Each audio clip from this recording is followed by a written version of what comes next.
ਸਤਿ ਸ਼੍ਰੀ ਅਕਾਲ। ਪੰਜਾਬ ਤੱਕ ਵਿਖ ਰਹੇ ਸਾਰੇ ਦਰਸ਼ਕਾਂ ਨੂੰ ਨਿੱਘੀ ਜੀ ਆਏ। ਅੱਜ ਦੇ ਬੁਲੇਟਿਨ ਵਿੱਚ ਗੱਲ ਕਰਾਂਗੇ ਕਿਸਾਨ ਅੰਦੋਲਨ ਦੀ ਤੇ ਉਸ ਤੇ ਮੰਡਰਾ ਰਹੇ ਕੋਵਿਡ-19 ਦੇ ਸੰਕਰਮਣ ਦੇ ਖਤਰੇ ਦੀ। ਬੁਲੇਟਿਨ ਦੀ ਸ਼ੁਰੂਆਤ ਕਰ ਲੈਂਦੇ ਹਾਂ ਦਿੱਲੀ ਦੀ ਪ੍ਰੋਟੈਸਟ ਸਾਈਟਸ ਤੇ ਸਾਹਮਣੇ ਆਏ ਕੁਝ ਕੋਵਿਡ-19 ਦੇ ਮਰੀਜ਼ਾਂ ਦੀ ਖਬਰ ਤੇ। ਮੰਗਲਵਾਰ ਨੂੰ ਇੱਕ ਕਿਸਾਨ ਜਿਹੜਾ ਟਿਕਰੀ ਬਾਰਡਰ ਤੇ ਪ੍ਰੋਟੈਸਟ ਕਰ ਰਿਹਾ ਸੀ, ਉਸ ਦੀ ਅਚਾਨਕ ਮੌਤ ਹੋ ਗਈ। ਉਸ ਨੂੰ 2 ਦਿਨਾਂ ਤੇ ਬੁਖਾਰ ਸੀ, ਲੇਕਿਨ ਜਦ ਉਸ ਦਾ ਟੈਸਟ ਕੀਤਾ ਗਿਆ ਤਾਂ ਪਤਾ ਚੱਲਿਆ ਉਹ ਕੋਵਿਡ ਪੋਜ਼ਿਟਿਵ ਸੀ। ਇਸ ਤੋਂ ਪਹਿਲਾਂ 30 ਅਪ੍ਰੈਲ ਨੂੰ ਪੱਛਮੀ ਬੰਗਾਲ ਦੀ ਇੱਕ ਲੇਡੀ ਐਕਟਿਵਿਸਟ ਦੀ ਵੀ ਕੋਰੋਨਾ ਦੇ ਕਾਰਨ ਮੌਤ ਹੋ ਗਈ ਸੀ। ਉਹ ਵੀ ਟਿਕਰੀ ਬਾਰਡਰ ਤੇ ਹੀ ਪ੍ਰੋਟੈਸਟ ਕਰ ਰਹੀ ਸੀ। ਇਸ ਲੇਡੀ ਐਕਟਿਵਿਸਟ ਦੇ ਨਾਲ ਜਬਰ ਜਨਾਰ ਵੀ ਹੋਇਆ ਸੀ। 2 ਪ੍ਰਾਈਮ ਐਕਿਊਜ਼ ਸੀ ਤੇ ਉਹਨਾਂ ਦਾ ਕੀ ਹੋਇਆ, ਕਿ ਉਹਨਾਂ ਦਾ ਕੋਰੋਨਾ ਟੈਸਟ ਹੋਇਆ ਜਾਂ ਫਿਰ ਨਹੀਂ, ਕਿਉਂਕਿ ਉਹਨਾਂ ਤੇ ਆਰੋਪ ਸੀ ਕਿ ਇੱਕ ਬੰਦੇ ਨੇ ਇਸ ਲੇਡੀ ਐਕਟਿਵਿਸਟ ਦੇ ਨਾਲ ਛੇੜਛਾੜ ਵੀ ਕੀਤੀ ਸੀ। ਆਪਣੀ ਕੁੜੀ ਦੀ ਮੌਤ ਤੋਂ ਬਾਅਦ ਉਸ ਦੇ ਫਾਦਰ ਨੇ ਬਹਾਦੁਰਗੜ੍ਹ ਵਿੱਚ ਇੱਕ ਗੈਂਗ ਰੇਪ ਦਾ ਮਾਮਲਾ ਵੀ ਦਰਜ ਕਰਵਾਇਆ ਸੀ। 2 ਲੋਕਾਂ ਤੇ ਇਸ ਦੇ ਆਰੋਪ ਲੱਗੇ ਸਨ ਤੇ ਹਾਲੇ ਤੱਕ ਉਹਨਾਂ ਨੂੰ ਫੜਿਆ ਨਹੀਂ ਗਿਆ ਤੇ ਉਹ ਕੋਵਿਡ ਪੋਜ਼ਿਟਿਵ ਹੈਗੇ ਜਾਂ ਫਿਰ ਨਹੀਂ, ਕਿਉਂਕਿ ਉਹ ਉਸ ਕੋਵਿਡ ਪੋਜ਼ਿਟਿਵ ਪੀੜਤਾ ਦੇ ਨਾਲ ਸੰਪਰਕ ਵਿੱਚ ਆਏ ਸੀ।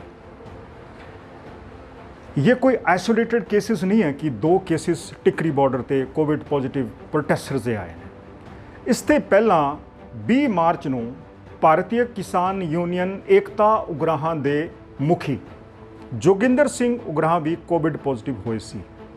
ਉਹਨਾਂ ਨੂੰ ਬਠਿੰਡੇ ਦੇ ਇੱਕ ਹਸਪੀਟਲ ਦੇ ਵਿੱਚ ਭਰਤੀ ਕਰਵਾਇਆ ਗਿਆ ਸੀ। ਇਹ ਐਗਜ਼ਾਮਪਲਸ ਕਹਿ ਰਹੀਆਂ ਨੇ ਕਿ ਦਿੱਲੀ ਦੇ ਫਾਰਮਰ ਪ੍ਰੋਟੈਸਟ ਦੇ ਵਿੱਚ ਕੋਵਿਡ-19 ਦੇ ਮਰੀਜ਼ਾਂ ਦੀ ਪ੍ਰੈਜ਼ੈਂਸ ਹੈਗੀ, ਲੋਕਾਂ ਨੂੰ ਕੋਵਿਡ ਹੋ ਰਿਹਾ।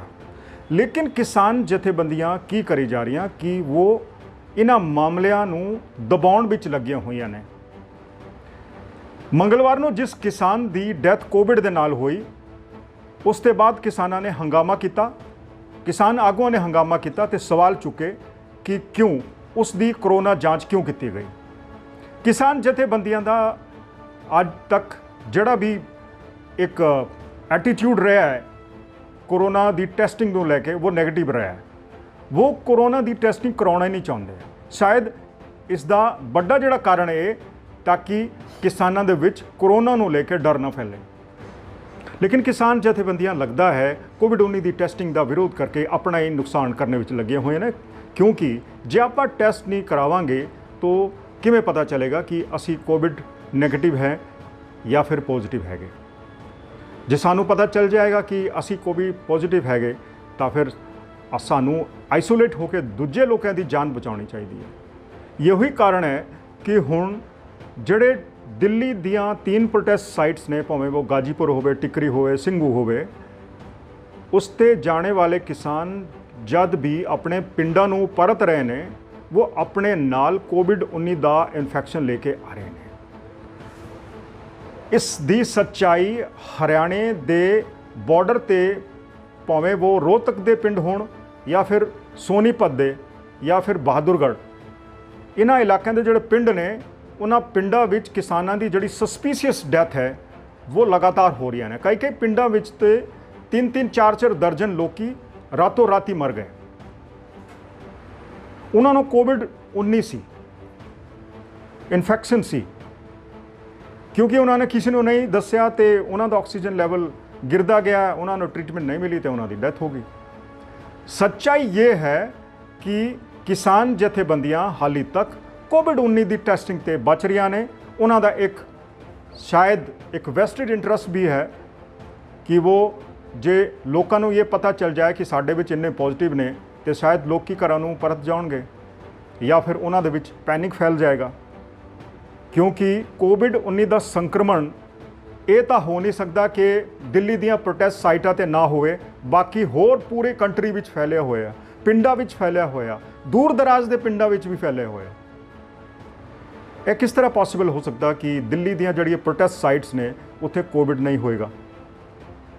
ਤੇ 300 ਸੇ ਵੱਧ ਜਿਹੜੀਆਂ ਡੈਥਸ ਉੱਥੇ ਹੋਈਆਂ ਨੇ ਫਾਰਮਰਸ ਦੀਆਂ, ਉਹਨਾਂ ਦਾ ਆਡਿਟ ਤਾਂ ਹਾਲੇ ਤੱਕ ਨਹੀਂ ਹੋਇਆ।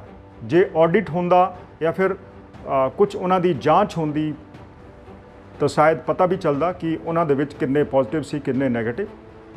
ਲੇਕਿਨ ਸ਼ਾਇਦ ਇਹਨਾਂ ਮਾਮਲਿਆਂ ਨੂੰ ਇੱਕ ਨਾਰਮਲ ਡੈਥ ਕਰਾਰ ਦਿੱਤਾ ਜਾ ਰਿਹਾ।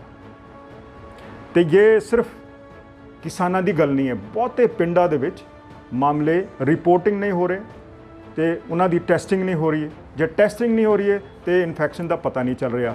ਤੇ ਕੋਵਿਡ-19 ਨੂੰ ਇੱਕ ਮਾਮੂਲੀ ਜ਼ੁਕਾਮ ਬੁਖਾਰ ਸਮਝ ਕੇ ਬਹੁਤ ਵੱਡੀ ਗਲਤੀ ਕੀਤੀ ਜਾ ਰਹੀ ਹੈ। ਪਿੰਡਾਂ ਦੇ ਵਿੱਚ ਹੁਣ ਬਹੁਤ ਗਿਣਤੀ ਵਿੱਚ ਲੋਕੀ ਮਰੀ ਜਾ ਰਹੇ ਨੇ। ਇਸ ਦਾ ਵੱਡਾ ਕਾਰਨ ਯਹੀ ਹੈ ਕਿ ਉਹਨਾਂ ਨੇ ਟੈਸਟਿੰਗ ਨਹੀਂ ਕਰਾਈ, ਕਿਉਂਕਿ ਉਹ ਬਿਮਾਰੀ ਦੀ ਆਖਰੀ ਸਟੇਜ ਤੇ ਪਹੁੰਚ ਗਏ ਔਰ ਜਿਹੜਾ ਇਨਫੈਕਸ਼ਨ ਸੀ ਉਹ ਫੇਫੜਿਆਂ 'ਚ ਪਹੁੰਚ ਗਿਆ ਤੇ ਉਸ ਸਟੇਜ ਤੇ ਆਕਸੀਜਨ ਲੈਵਲ ਬਹੁਤ ਜ਼ਿਆਦਾ ਗਿਰ ਜਾਂਦਾ ਹੈ ਤੇ ਬੰਦੇ ਨੂੰ ਬਚਾਉਣਾ ਬਹੁਤ ਮੁਸ਼ਕਿਲ ਹੋ ਜਾਂਦਾ ਹੈ। ਇਸ ਦੇ ਚਲਦਿਆਂ ਪਿੰਡਾਂ ਵਿੱਚ ਹੁਣ ਜ਼ਿਆਦਾ ਮੌਤਾਂ ਹੋ ਰਹੀਆਂ ਨੇ। ਪਿੰਡਾਂ ਵਿੱਚ ਜਿਹੜਾ ਕੋਵਿਡ ਫੈਟੈਲਿਟੀ ਰੇਟ ਹੈ ਉਹ ਵੀ ਬਹੁਤ ਜ਼ਿਆਦਾ ਹੈ ਤੇ ਹੁਣ ਲੋਕਾਂ ਦਾ ਜਿਹੜਾ ਇਨਫੈਕਸ਼ਨ ਰੇਟ ਹੈ ਉਹ ਵੀ ਪਿੰਡਾਂ ਦੇ ਵਿੱਚ ਵਧੀ ਜਾ ਰਿਹਾ।